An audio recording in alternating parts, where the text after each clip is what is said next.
Don't touch my Sunday. Don't touch my Sunday if it ain't with you. Welcome to a special season of Don't Touch My Sundays, the coronavirus special. I'm Cindy Martin in Manila, Philippines. And I'm Lakshmi Singh. No, I'm Nadia Turner. We have a special affinity for Lakshmi Singh because of the way she says it. Nadia can actually do a better impression than me. I practiced a little too much on that, Lakshmi Singh. We should actually be a little bit serious, but in keeping in tune with this podcast. Yes. We bring a bit of sun to Sundays, even though it's Monday now, or it's going to be Tuesday. It's actually about to be Tuesday in Asia, where I am right now. So, So Nadia and I were just talking, as we often do, and we just felt that we wanted to do something because we had a lot of friends and fans call and write to us asking us when we were going to bring Don't Touch My Sundays back. And we just thought that this was the right time to do it. I don't know. Yeah, I mean, it's an imperative time because, you know, the reason why we started Don't Touch My Sundays to begin with was, joy, bringing some good news into people's lives in the midst of a, heightened sense of political and heightened sense of so many things going wrong in the world. And, we took a much needed break after. And with with COVID-19, just everything that you see, on your timeline, Cindy and I were like, okay, break over. It's time to come back and report good things that are happening, all around us, right under our nose, despite isolation, despite quarantine. There's a lot of good news out there. This is true. And if you're wondering why I'm sitting in front of a window, Nadia is also sitting in front of a window. I just wanted to show you the different times that we're in. Right now it's about 11:20 in the evening in Manila. What time is it in Los Angeles? I believe it's almost 9 o'clock. I don't want to be pressing buttons on my phone and then lose you all together. So Nadia was kind enough to get up very early for this podcast. So, I mean, the time difference is a mofo. Yeah, we were up at 6 a.m. you and I this morning. So yeah, I mean, she was 6 a.m. my time. I don't know what time it is over there, but it's really late. It's 11:20. I mean, I have to admit, I've been going to bed pretty early here. There's been in Manila, there's been a lockdown of the city, not just the city, but actually the whole island. So on the island of Luzon, which is the main island, there has been a lockdown on domestic travel, air, sea, and land travel. And in Metro Manila, there's a lockdown on the whole city, but also in specific neighborhoods as well.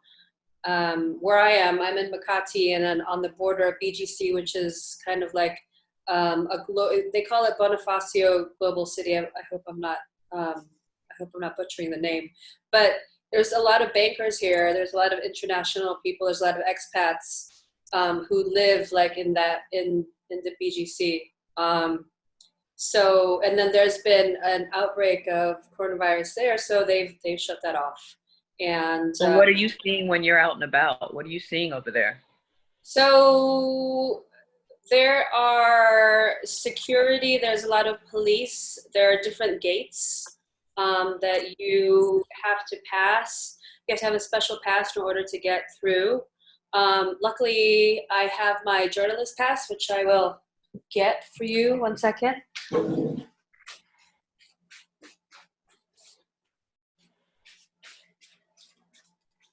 Actually, I'm supposed to have, there's my pass. Oh, very nice.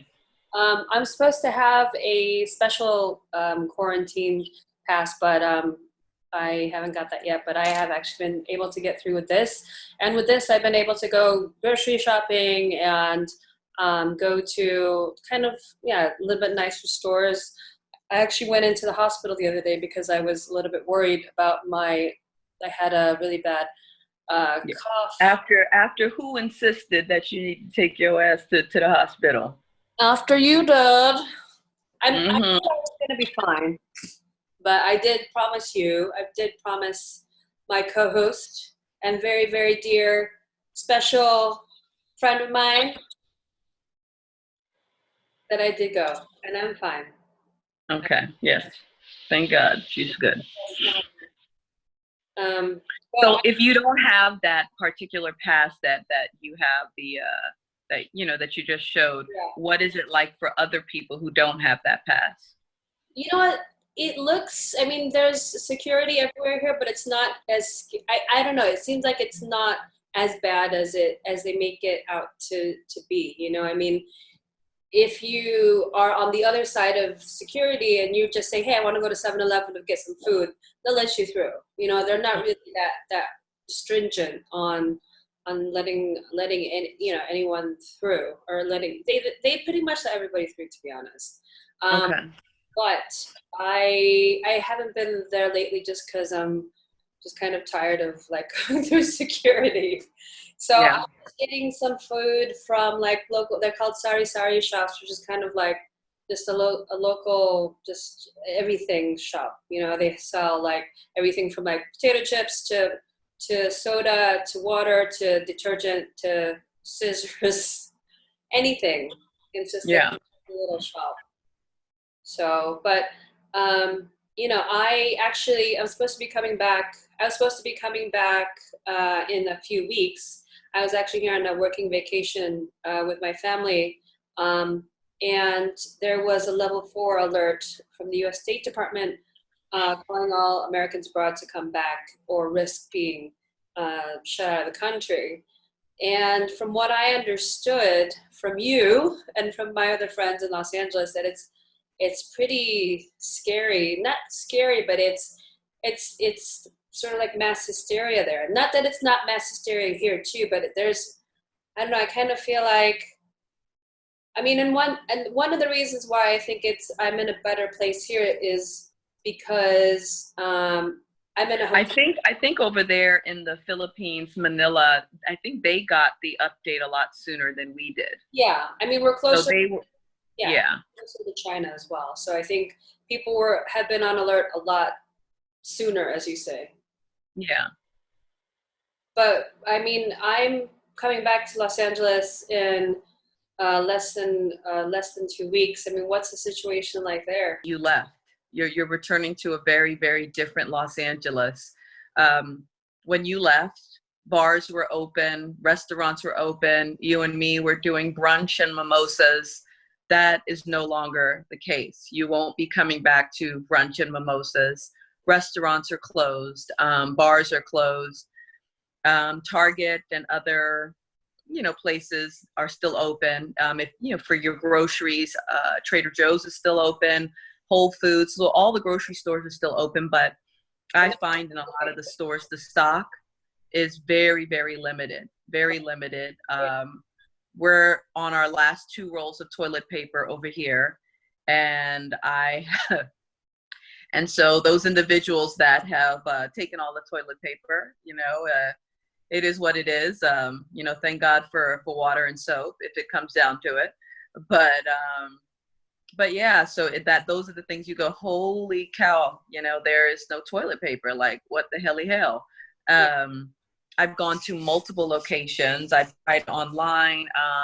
The good thing is that prior to the COVID, as you know, I've always had a strange obsession since you've known me with Clorox wipes.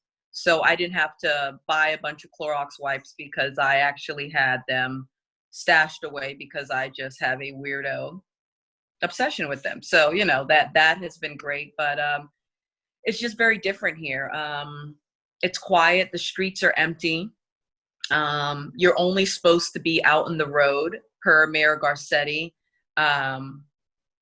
Unless you absolutely have to. There's a social distancing. And what would you say, Sin? That's the same here. We've got like Yeah. So the 6 feet, not 6 feet. Yeah, 6 feet. Yeah, 6 feet. It's 6 feet. That's 6 feet. So yeah, you can't be, having house parties. You can't be going out to dinner parties, even if your friend invites you over. Those kind of social gatherings are not allowed. Um, Yeah. yeah, I mean it's very serious here. Has its, for some, the uncertainty is very, very scary. It's very, very scary because they don't know everything about COVID. There's still so much to learn about this, and these are very unsettling times. And I think we've discussed this, privately, you and I. We've not seen this in our lifetime. I know my parents have not seen this in their lifetime. So it brings a extra heightened, not just insecurity, but fear, because you kind of assume your parents can tell you something similar and could go, okay, well, we experienced this before and this is what's going to happen. But you really don't know what's going to happen. Right. And every day it's a different update over here. I know. Go ahead. No, I was saying, I think it's very similar here, and it's very similar in a lot of places. And I feel like there's so much information out there. There's so many, as much as quickly as the information comes, so do the questions. So like every minute there's new questions. Like, do I wash? Do I clean my clothes? Do I wash my clothes as soon as I come home? I know I have to wash my hands, but what about like washing my hair and all this stuff? There's so many questions, and I think we'll do our best to answer some of those over this next season. We don't actually know how long the season's going to last. But we're going to play it by ear, because I just feel like that's how the world is right now. Everyone's playing everything by ear. Yeah, and that's exactly how I feel. Like even with my livelihood, you can, of course, I would love to hear how it's impacting you. I know you're a journalist, so the news, you're a commodity. You're always a commodity, but right now people want information. But right now, for me, I sing for a living full time, and that is on hold. I performed for various events. Weddings and things of that nature, and those things have been canceled for the next 3 months. Right. So, and these are things that I was booked for 6 months prior, and now I've gone from depending on that to this being the new norm, and trying to figure out, okay, I have to stay indoors. What am I supposed to do exactly? I'm a mom, and so yeah, there's just a lot of uncertainty. I'm not fearful. I'm not like, oh my gosh, but it's the uncertainty of what COVID is, and the damage that it's going to do based on what you've seen in other countries such as Italy and Spain. Yeah, Italy, Spain, Iran, China. It is very scary. I mean, that's the worst of it. Those are the worst hit countries.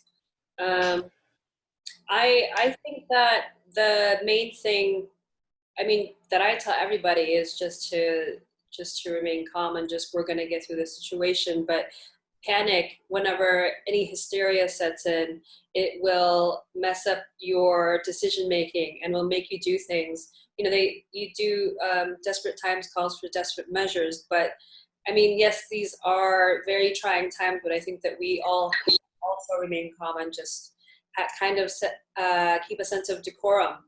Don't buy too much. Don't stockpile your fridge. I think it's too late, girl. They're already doing that. I know in LA. I know they're doing that. It's gotten bad, and I hope that I feel like here, we'll get back to some kind of norm as far as that goes, where the stores aren't just out of everything. Yeah, here is fine, to be honest. There isn't anything.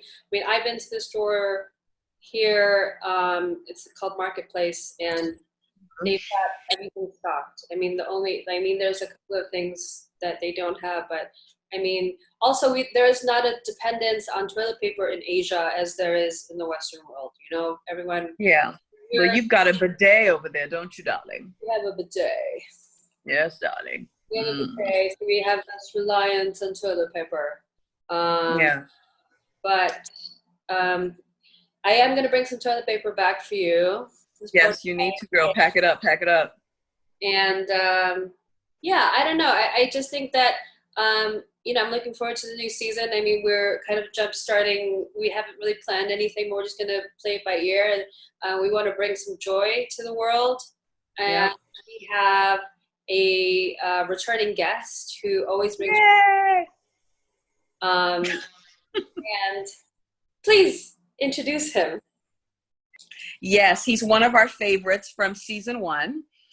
He's 96 years old, and he was our Forrest Gump. He just keeps running and running. And we, when Cindy and I were talking about bringing, you know, some joy back, one of the first people we thought of was, I wonder if Ernie is still running. Like, despite it all, is this 96-year-old man who's been told to do various things in order to protect his own health. What is he doing? And it turns out, what? It turns out homie is still running. Homie is still running. Hashtag homie is still running.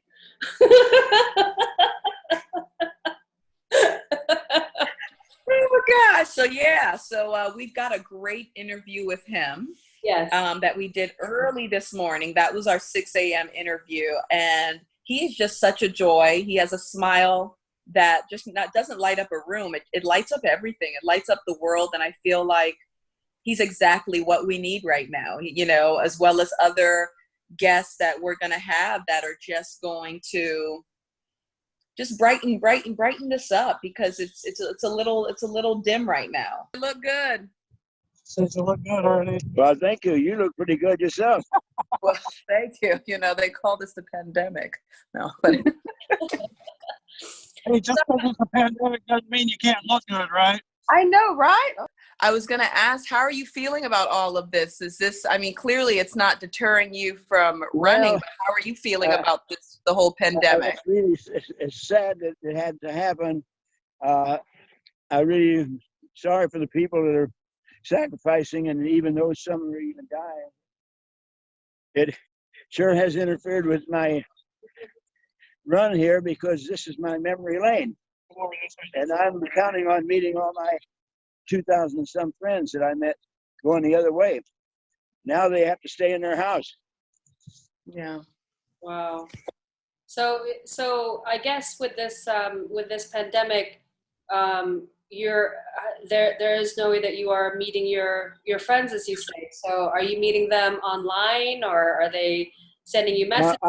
Well, they pick up my Facebook. I post it on Facebook before and after every run, and I get a lot of messages on Facebook. With this whole pandemic and just everything that has been shut down, what are other things? Because I've not seen this in my lifetime. My mom says she hasn't seen this in her lifetime. Cindy's not seen this. What have you seen that you could compare to this? Well, this is probably the biggest one. I remember polio and a few other things I've had during my life. I just sort of more or less ignored them, you know. Yeah. When I was young, you know, I was indestructible, didn't worry about anything. And as I got older, I'd catch the flu like everybody else, weather it through. Are you worried about your health? Because a lot of the people who have been struck with COVID are. I'm not worried about my health, because at my age, you know, I've lived my life anyhow. I know we all have to die someday, and I just won't worry about it until it comes, you know. Right. In the meantime, I'm just thankful that I'm healthy enough to keep going. Yeah, I'm thankful for that as well. Ernie, question for you. So as you know, and I'm sure you've heard it everywhere about the whole toilet paper just being gone. What's you and John's toilet paper situation? We can only store so much in our motorhome. Yeah. We're not going So to. you guys are good. You guys are good then. I was curious, Ernie, how has the pandemic affected your run? Because you haven't seemed to stop. Well, the only way it's affected them so far is we don't have the runners with us. It's just us. Right. Okay. Outside of that, nothing's changed. Does it give you less motivation, or is it the same exact, you still have the same exact drive? Yeah, we still keep up the same courses we planned. Okay. What is the thing? I mean, you know, we joined you on your journey a couple of months ago, but if you could refresh our memories as to, you know, why are you running in the first place, and what motivates you? Well, I just been running 3 days a week for many years, so I just keep it up. I have shortened the runs. I was doing 15 miles in a day, you know, when I was turned 90, but then I get down to less and less. Now I'm trying to keep it down around 4 miles, doing 4.31 today.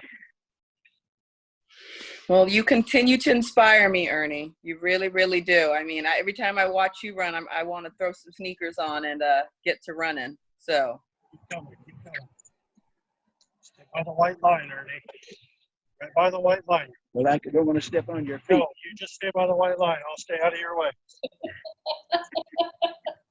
That smile is so infectious. Okay, actually, maybe not the right use of Yeah, infectious. I don't think that's what we're going for, but that smile is everything. that smile lights up the room. It does. It lights up the world. So if you had something that you could say to people just to get them through these really uncertain and dark times, Ernie, what would you say to them? Well, just keep living your life. You know, don't panic. If it comes, it comes. You know, you can't stop it. And just be careful. You know, don't take chances. But get your exercise. How are you coping through this whole pandemic? Awesome. We're doing it. We're doing it. It takes a lot more than a pandemic to slow this guy down. Amazing. How do you feel safe out there? Absolutely. Yeah, we're trying to limit our exposure to people for the most part, and it's really just the four of us that are together, and we know that we're all clean, so to speak. So as long as we limit who else and what else we touch and everything, none of us are really too worried about it. Wait, there's 4 of you. It's you, Ernie, and what are the other 2? We have, they went up ahead right now, but we have a father and son that joined in with us in Holt, Florida, when we passed by where they were living in a trailer park. Mm-hmm. And he was so taken with Ernie and the story that he said, I'm going to pack up my son and we're going to hit the road and follow you to California. Oh, wow. They're right up there. Oh, wow. That's them up there, if you could even tell. Yeah. But that's, I see that's them, and they've been with us for about 5 months Wow. since we went through Holt, Florida. I wondered if you, I mean, in all of your years, if you've seen or experienced anything quite like this pandemic that we're going through right now. No, I heard you asking Ernie about that, and the only thing in my lifetime, because we're all about the same age, I think, was the SARS outbreak, 4 or 5 years ago, whatever that was. That's the biggest thing that I've seen, but I've never seen the social panic and hysteria that's taken place on this level. It's ridiculous. It's even worse than after something like the LA riots or something. Right. And I don't want to necessarily go there and say it, but I mean, it's all the media's been hyping it. So let's blame someone, I guess, but I've never seen it to this level. It's crazy. We don't understand it. We're just trying to live our life normal right now. We're doing a pretty good job. It's an incredible testament that you guys have not deterred from your journey, not even for a day or even for a minute or a second. So, you know. We haven't missed a single thing, and man, it's going to take a lot more than this to cause that. That's amazing. Yeah. Post martial law and talking about throwing us in prison. Guess who's still running? That guy. That guy right there. That guy, he's our man. I was in a couple of those Los Angeles riots, right in the middle of them. Holy shit. So I was managing a grocery store there. Oh, Wow. And I mean, you've been through war. I mean, you've seen some things in your time. Um, has this given you any sort of similar fright as those situations like the LA riots or war? Well, riots are, people do it to themselves, which is pretty sad. Something like this, when a disease hits, it's not their fault. Right. Yeah. Well, we wish you all the best, and we're going to Yes, we check do. in on your journey. I made a promise to you that I was going to contact Brooks, and I did. They have not come back to me yet about your shoes. We can't hear you anymore. We're sorry. That's okay. We're actually getting close to being done this morning already, too. I'm holding this thing way too close, huh? We're actually only about a half a mile, a little bit more than that away from our finish this morning. So, All right, awesome. Cool. So John, before we go, can we love Ernie's winning smile. Can you get him to give us that gorgeous smile? Just we need I'll it. have to put this in front of him, and it just happens. Watch. Okay, I can't wait. Here we go. Dude. Thank you, Ernie. You bet. You're perfectly welcome. We'll see you soon. I want to talk about some funny things that have happened to us because we're all about those funny stories, girl. Oh yeah, girl. Mm-hmm. Tell us about what happened to you. Well, I mean, you don't have to. Oh no, girl, I'll tell it. So what had happened was, I'm Lakshmi Singh. No, what had happened was, this is not the time, the pandemic, to have teeth issues. And let's just say, stop laughing, Cindy. I have lost a tooth in the midst of this, and there's no dental surgeon that's available to fix it. And so I've had to go and take care of some things temporarily. And when I say temporarily, it's a vanity thing, but at the same time, it's also, this is my bread and butter, yeah, girl, yeah, this is my bread and butter. So it's just real sad that, God has a sense of humor that there's no one that can fix what is completely gone. And it's something, if I really point it out, unless you already can't notice, just know that it's a bad scene. And there's no dentist that is available. It really does not look that bad. I appreciate it, Sid. It really doesn't. Mm-hmm. Well, if I remove what is holding certain things together, it's a bad scene. And I'm gonna trust in my mom, who said you need to get that fixed ASAP, because she never ever has lied to me. So and just looking at my sisters laugh their asses off about my tooth situation. So yeah, it's a bit much, but I guess for me, initially when it happened, I was so mortified.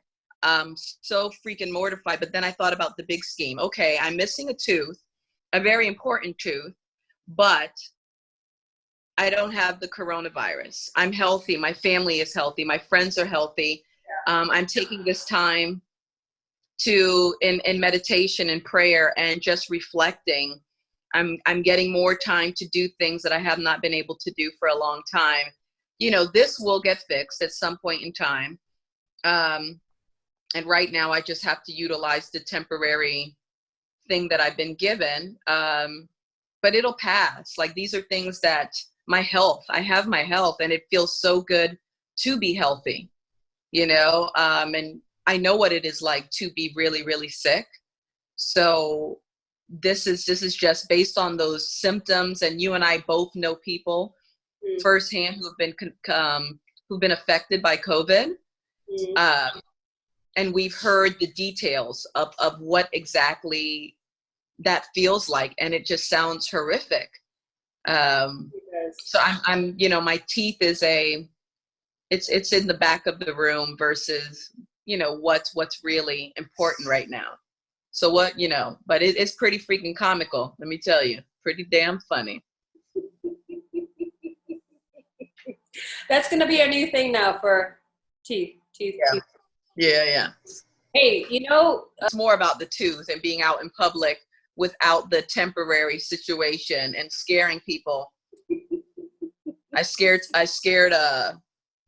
somebody at the grocery store who was trying to greet me with a smile, and I tried to smile back, and let's just say he jumped. He was just like, oh shit, but okay, well, whatever. It's all right. All right, I will be back very soon, and we will get that tooth fixed, girl. We will have a dentist episode where we go to the dentist with Nadia. We're going to bring that podcast to you back for you. That's not joy. We're talking about bringing joy, Cindy. That's not joy. It's joy. Okay, I want people to write in and to let us know if they want us to go live with Nadia going to the dentist fixing her tooth. This heifer.